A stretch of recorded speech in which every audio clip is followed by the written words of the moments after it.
Hello everyone, আসসালামু আলাইকুম। This is নদী। আজকে অনেক দিন পর ভিডিও এডিট করতেছি।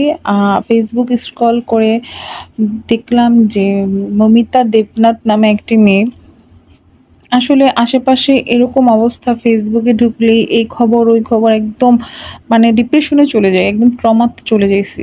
নিজের দেশের এরকম একটা অবস্থা, তার মধ্যে হচ্ছে এই মমিতা দেবনাথের একটা ঘটনা, যেটা হচ্ছে পুরা মেয়ে জাতির জন্য লাঞ্ছনাদায়ক একটা ঘটনা। শুধু মেয়ে জাতি না, এটা হচ্ছে আমার মনে হয় পুরো জাতির জন্য লাঞ্ছনা। আমাদের সোসাইটিটা না মেয়েদের এমনভাবে রাখছে, যেমন মানে মেয়েরা হচ্ছে দাস, যার যেটা মনে চায় সে সেটা বলবে। আমরা যদি উঠি এটাতে দোষ, যদি বসি সেটাতে দোষ, খাওয়াতে দোষ, সব কিছুতে দোষ। দোষের শেষ নেই আমাদের, মানে এত জাস্টিফাই করে আমাদের। মেয়েটা এরকম কি করেছিল যার জন্য মেয়েটাকে এরকম নির্মমভাবে হত্যা করা হয়েছে?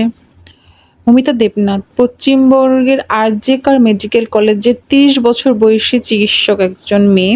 ১৮ থেকে ২০ জন পুরুষ, তার শরীরে ১১৩টির উপরে কামড়, ১৫০ গ্রাম সিমেন্ট, মানে এগুলা বলতেও আমার কেমন লাগতেছে।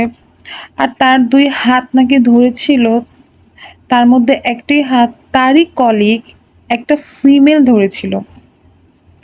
মানে এগুলা না মানা যায় না। আসলে কি আমরা মেয়েরা কোথাও সেফ না? মেয়েটার সাথে এরকম নির্মমভাবে কাজটা কিভাবে করলো? আর যে মেয়েটা ধরেছিল ও তো একটা মেয়ে। ও কিভাবে পারলো? ওর ভিতর কি কোনো মায়া দয়া কিচ্ছু ছিল না? ওকে আসলে একটা মেয়ে। এই মানে পুরা বিশ্বে আবার প্রমাণ হইলো একটা মেয়ে আরেকটা মেয়ের কত বড় শত্রু, কত বড় ক্ষতি করতে পারে, তা আবার প্রমাণ হলো। আমার খুব জিজ্ঞেস করতে ইচ্ছে করতেছে, তুমি মেয়ে হয়ে কিভাবে এই কাজটা করতে পারলে? আসলে কি তুমি এই কাজটা করেছো? তোমার কি মোটিভ ছিল? এত ক্ষোভ, কিসে এত ক্ষোভ ছিল তোমার? তুমি এই কাজটা কিভাবে, একটা সুস্থ মস্তিষ্কের মানুষ এই কাজগুলো কখনোই করতে পারতো না। আমাদের সমাজের মেয়েদেরকে বলা হয়, তোমরা ঘরের কাজ শিখো, তোমরা এইটা শিখো, তোমরা এভাবে শিখো, তোমরা কিভাবে স্বামী ম্যানেজ করতে হবে সেটা শিখো, কিভাবে শ্বশুর শাশুড়ির মন রক্ষা করে চলতে হবে এগুলা শিখো।